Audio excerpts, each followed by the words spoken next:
What's up, Warriors fans? It's your main man, Max, here with Warriors Latest. As always, like, subscribe, and hit that notification button if you like what you hear, as I do post new Warriors videos daily. Now, it's been an interesting 24 hours when it comes to Dub Nation, as a lot has happened. And the biggest thing that's happened so far is that Terry Stotts is coming back as an assistant for the Dubs after the Knicks have reached out trying to bring him in to Mike Brown's new staff. Now, I gotta say, I'm really thankful for this because the way things are going for the Dubs, I'm not entirely sure that they're ready to make that jump to that championship level. Now, I know they have that championship level, but the Knicks are farther along to getting to the championship, or at least in terms of the players that they have and the roster that they built. Now, we look at the Knicks. They have a former assistant in Mike Brown, who's won Coach of the Year after he left the Warriors for the Kings. I believe it was in 2022. Now, that's great and all, but I'm just glad that instead of him stealing a great assistant in Terry Stotts, they're just standing pat and going and getting other guys. Now, with Stotts staying with the team, that brings sort of a developmental aspect to the team moving forward, as he's done a good job at bringing guys like Pods along, bringing guys like Moses Moody along, as well as Kuminga along. And that would be a big blow to not just to the roster, but to the team as a whole if he left for New York. Now, I get, like I said before, I do get the draw of New York. Big city, big lights. They just made the conference finals for the first time in 25 years. But I guess he knows something good when he sees it in Stotts. And he knows that this Warriors team is built to do something great over the next 2 years. Well, the Knicks may be a question mark since they did just fire Tibbs after he brought them to their conference finals. Now, don't get me wrong, Tibbs is an interesting coach because, yes, you will get a top-tier defense from him, but he'll run his players into the ground. And that's about to change with the Knicks, and we're not sure how that's going to affect the players. And do you really want to be on a sinking ship if everything hits the fan, especially in New York, where the bright lights are there? They're not only blaming Mike Brown, they're not only blaming Jamie Brunson, Cat, Mikal Bridges, OG, or even Mitch. They're also blaming the assistant coaches as well. And I'm like, do you really want to be in that kind of media atmosphere? And if I'm Terry Stotts, not really. I really wouldn't want to be in there. So I'm glad that he's staying put and at least continuing to add value to the team. But that's not the only interesting thing that I heard in the past 24 hours. Now, the next thing was really surprising, and that was the offseason grade that Yahoo Sports gave the Warriors so far into this summer. And the offseason grade was a C. And I'm just thinking about it, and I'm like, wow. The Warriors have made no moves outside of drafting Alex Tui. And I can't remember the other guy's name from Florida, but he's not signing with the team immediately, so it's not that big of a deal. Tui is probably going to sign with the team either on a minimum deal or on a two-way contract. But the fact that they got a C without making any moves is surprising, because I would have given them a D or an F. Now, I know they're at the back end of the draft, and they couldn't really do much with what they had. Like, yeah, there were a couple like, I guess, project investments. That guy from St. John's was available, but they went Australian instead. And I'm like, okay, maybe that does warrant a D grade, but a C, I gotta say, that's pretty good. Like, when you go in and you've done nothing, you haven't studied. It's like going into an exam and you haven't studied, you barely paid attention in class, you expect to fail. Or at least, at the very best, get a D. But a C, that's a passing grade. And for all the other teams who've gotten Ds and Fs who have made moves, that's impressive. I really do like that. And considering the Warriors are stuck in the Jonathan Kuminga conundrum, I gotta say, I'm really happy that they got the C. Now, if they want to, the offseason isn't over, and they have to make an effort to move that grade up, maybe to a C+, to a B-, maybe even to an A. It's like there are ways they can do that. Granted, I don't think the move to the A is going to be possible until right before training camp. LeBron gets his buyout and then signs with the Warriors. Now we've heard that LeBron wanted to initially go to the Mavericks. He wanted to initially go here, there, and there. This is what I like to say about that. Slow news day. As I've come to learn, people need something to talk about. And LeBron going to the Mavericks or going to any other team that isn't the Warriors is just hot air, because the Warriors are the only team that makes the most sense, as they're the place he wants to be. He's going to ask for a buyout from the Lakers, and if you look at the Mavericks don't really want him, mostly because they don't want him to disrupt the development of Cooper Flag, which really leaves the Warriors as the only team. Because you look at the Knicks, who were considered another suitor, I don't think the Knicks really want him either. I mean, you look at that team, the Knicks have really stood pat for most of the summer, outside of signing Jordan Clarkson and that guy from France. They haven't really done much, and they're a good team overall. As soon as they make those adjustments to the starting lineup, they don't really need LeBron. Now, that leaves just the Warriors. Now, we've heard the Warriors want to... or not the Warriors, that LeBron wants to play with Steph Curry before he ends his career. And I'm looking at it. Okay, he's 40. He wants to do these things before he retires. He's still got the body to play 2 to 3 more years at most. Now, I'm not saying he can't play more, but it's a more physical game in the NBA versus if you're a quarterback like Tom Brady, where they can't really touch you, and if they do, they get a huge penalty.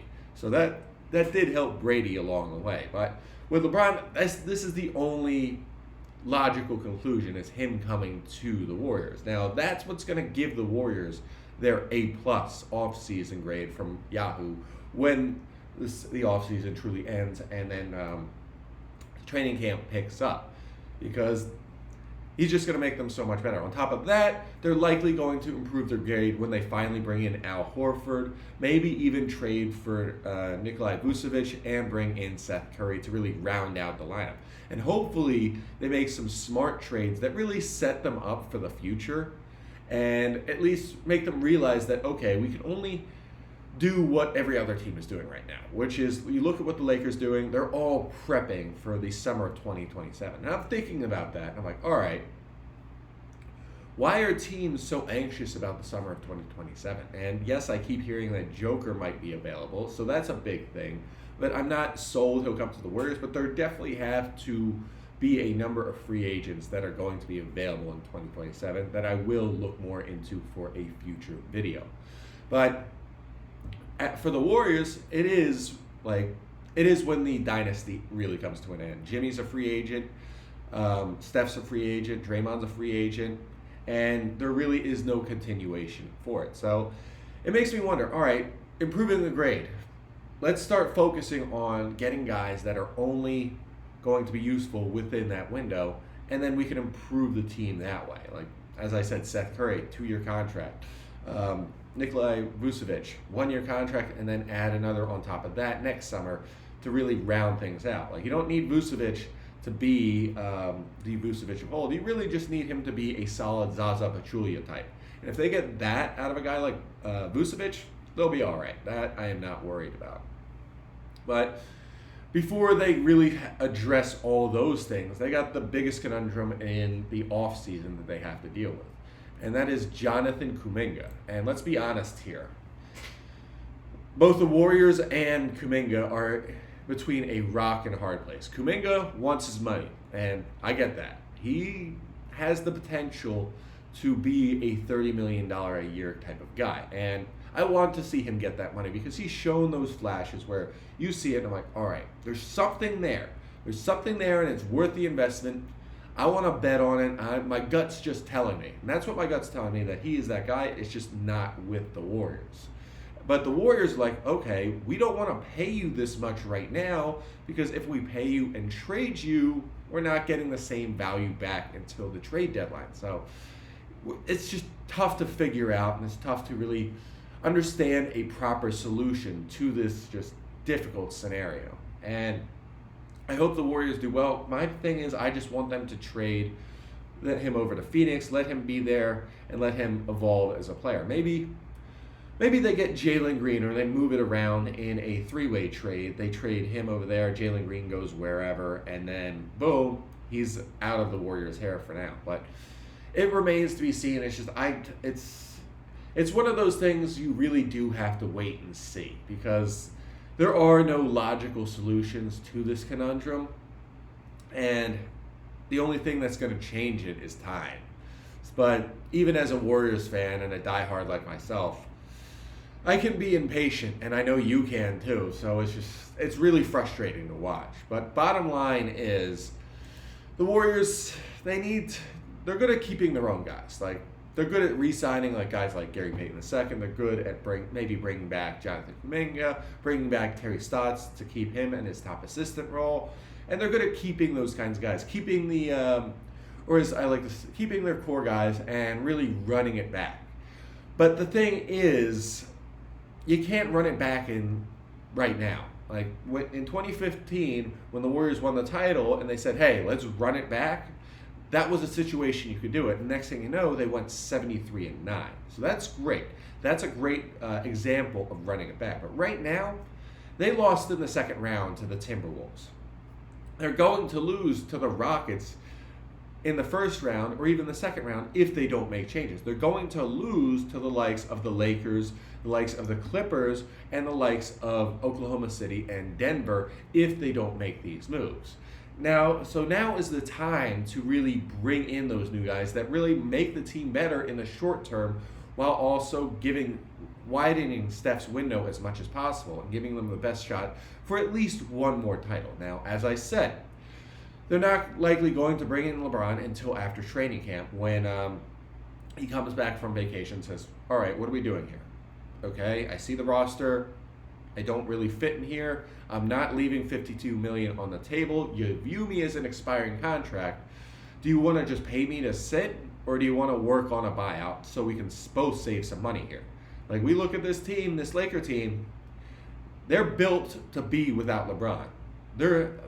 I look at them, with Marcus Smart at the 1, you have Luka Doncic at the 2, you got Hachimura, I believe his name is, at the 3, or as Chuck likes to call him, Hoochie Mama.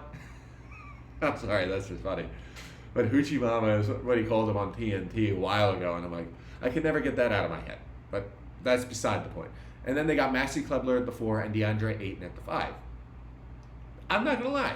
That's a solid playoff lineup. Like, I believe they will get the most out of Marcus Smart. He's just had a bad run of it because he's been with 2 very bad teams. And I do believe they'll get the most out of DeAndre Ayton, because they're going to place higher expectations on him versus what he was facing with the Trailblazers as well as Phoenix. Like, with Phoenix, he was a third scoring option. With the Lakers, he's going to be a second scoring option. He's going to get the ball a lot in the post, and they're going to expect him to make those moves to get the bucket. So I definitely see them being a playoff team. And then with the Clippers, we saw what they do. Yes, we know Kendrick Perkins called them the retirement home of the NBA, or nursing home, which honestly, coming from Kendrick Perkins, doesn't really mean much, but they are going to be a threat to the Warriors, because they really surprised me last year with James Harden. I thought he was over the hill. He has a great resurgent season and then leads them to the 6th seed out of the play-in scenarios, and actually was the team that bumped the Warriors into the play-in scenario. So they actually have to be worried about, especially now that they have Chris Paul coming off the bench. Now, we know Chris Paul is no longer the Chris Paul of old, but at 40 years old, he can still dish out 7 assists per game. He ain't scoring double digits, but those 7 assists are extremely valuable. Because if you look at it, I think last year it was 7 and 7. So he's contributing 7 points on offense, and then an additional 14 points minimum through his assist total.